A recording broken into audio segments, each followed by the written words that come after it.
I'm Nate Lind, and I help people interested in buying or selling online businesses get the transaction done without the deal falling apart. If you're looking to buy or sell online businesses, then be sure to keep tuning in for more videos like this one. Be sure to subscribe and hit the bell for notifications about new videos and interviews. And introduce yourself in the comments. Are you a buyer or a seller? Enjoy the interview. Hey everybody, Nate Lind here. Thank you very much for joining me on this Buy Sell Alliance call. We are going to talk a little bit about buyer rankings. One of the things that I see over and over again is we've got kind of an interesting skew. It's kind of like an opposite of the bell curve. We've got a whole lot of new buyers and a lot of very experienced buyers. And in all of those situations, it's important to kind of take into consideration how are you presenting yourself to the seller and the broker when you are in the heat of getting ready to do some deals. And there's really kind of three main components that I see a buyer that needs to address for each and every acquisition they're looking at. So we're going to go right into those. The first one that I see over and over again is what's the alignment with experience? And kind of got this set up in such a way where it's like a high school grading system, A, B, C, D, and F. And we're ranking in order of the seller preference and just being completely candid about what sellers want. An A ranked buyer is one that's closed a bunch of deals recently, last 12 months. We've got a lot of buyers out there that are buying a bunch of businesses. They've established relationships with brokers, and they're the first in line to jump in on deals, and they're getting businesses under LOI in some cases before other buyers are even looking at the offer memos. They're just fast, they're efficient, they're experienced, and they're buying a lot of businesses. And that's kind of how the cookie crumbles. That's an A buyer. A B buyer is one that's had not quite as much experience, 5 to 9 deals. A C buyer is one that's done a deal to 4 deals in the last 12 months. A D buyer is one that's closed a business in the last couple of years. And an F buyer is a first-time buyer. Hate to say it, but you get an F if you're a first-time buyer. You've got an obstacle to overcome. You've got huge hurdles. You need to make sure you've got your attorney on retainer. You need to be ready to review documents. You can't hold the process up. Your newness and your concern for making sure that every I is dotted, every T is crossed, goes against you. I've seen several deals blow up because it's a first-time buyer. They didn't have an attorney to look at the deal, or they used an attorney that took 4 or 5 days to whip out an LOI. Listen, LOI is not binding. You don't need to get a couple $1,000s worth of attorney's fees under your belt to have the LOI look perfect. It needs to have some terms. It needs to have a price point. It needs to talk about your financing. We'll get to that here in a second. But spending too much time in the LOI phase trying to get the LOI out is cutting off a lot of deals for buyers that are out there that are first-time buyers that they just don't have the experience with it. The experienced buyers are getting LOIs done within 24, 48 hours from talking to a seller. That's just been kind of the experience that I've seen. The next one is a strategic fit.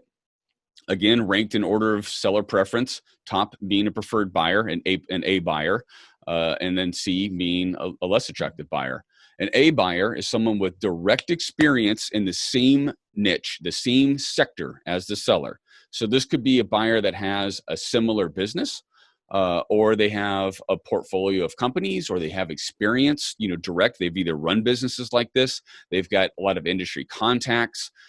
They have, manufacturing in the same vein. They've got an ability to be able to work directly, make an immediate impact on the business. Sellers like that idea. It just makes a whole lot of sense. That's an A buyer. A B buyer is someone with indirect experience. So they kind of have, a general sense of the sector. They understand that niche, but they haven't directly ran it, or they don't directly own something that's related to it. And then a C buyer is one with no experience. I didn't put that as an F. I didn't want to, have a whole bunch of Fs out here, but it's not that it's not a great fit. It's not a bad fit either. It just, when you don't have any experience in the same sector or in the same niche, you kind of come across as, okay. That can be overcome with, the way the deal is structured, the financing side of it, which leads us right into the next piece. Financing contingencies. This matters whether it's a tiny deal, under $500,000, under $1 million, or if it's a gigantic deal. If it's $100 million plus, this still applies. And I've got businesses that I've listed in both of those ranges. I've got a $105 million listing right now, and that seller is looking at buyers based on the financing contingencies that they have. And then I've got businesses that are $300,000, $500,000, and that seller is looking at those businesses again right on their financing contingencies. If they need financing, the more financing they need, the less desirable they are as a buyer. A cash buyer, A+, boom. In order of preference. If they're coming in with a significant amount of cash, more the merrier. That gets attention, and you can really set yourself apart by showing that in some way, shape, or form. The bigger deals, they're public companies. You can see their capitalization in their SEC filings. They show it all. For the private deals, the small ones, kind of depends on your comfort level. You willing to show a personal financial statement? Are you willing to show a brokerage statement? Are you willing, like a screenshot, something? The buyers who do get brokers' attentions, and they sure as heck get the sellers' attentions. Now, as a broker, I don't share that with my sellers, but I vet and vouch for them and say, I've seen their personal financial statement, or I've seen their brokerage statement. They have XYZ liquid. They can do the deal. We don't have to worry about that. That is one huge check that we don't have to deal with. A C buyer is one that needs 30 to 50% of the asking price, or the price that's negotiated, is in financing. So they're either asking for that from the seller, or they're using other financing, bank loans or that sort of stuff. Maybe they're leveraging some of their own assets, but that's kind of a C buyer. It's really not that advantageous for a seller, except that there's usually more buyers that are out there that need more financing. Maybe this is a little controversial, but I think the buyers that need 51% or more is an F buyer. They don't have the capability to run the business, from a liquidity perspective and pay for it right off the bat. They may need an SBA loan. For buyers that can only buy a business using the SBA, you guys are gonna be waiting for a while, because not all these businesses qualify for it. And then when you do, that adds time to the deal. And a buyer is going to look, back and forth between offers that they're getting.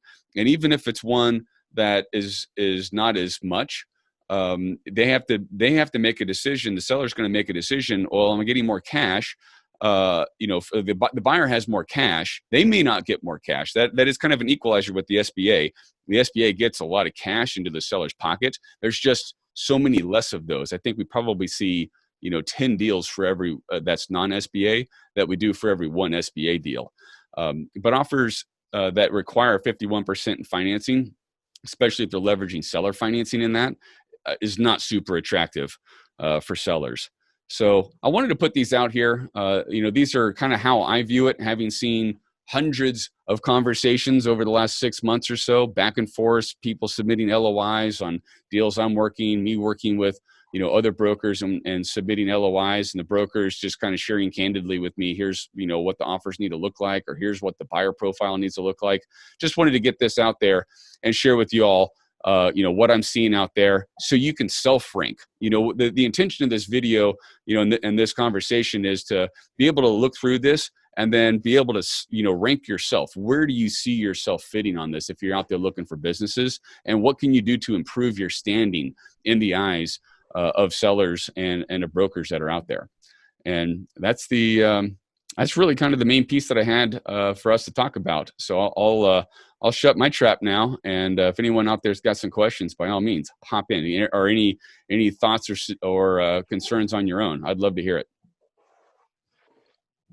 Thanks for watching. If you liked this video, be sure to subscribe and tell me what you thought about it in the comments. Your comments encourage me to continue posting videos, and they give me ideas about what to post next. I read and reply to every single one. Also, if you own an online business and you're curious of how much it's worth, Click the link below to get a free business valuation with a member of our team. Who knows? It may even be me you're talking to.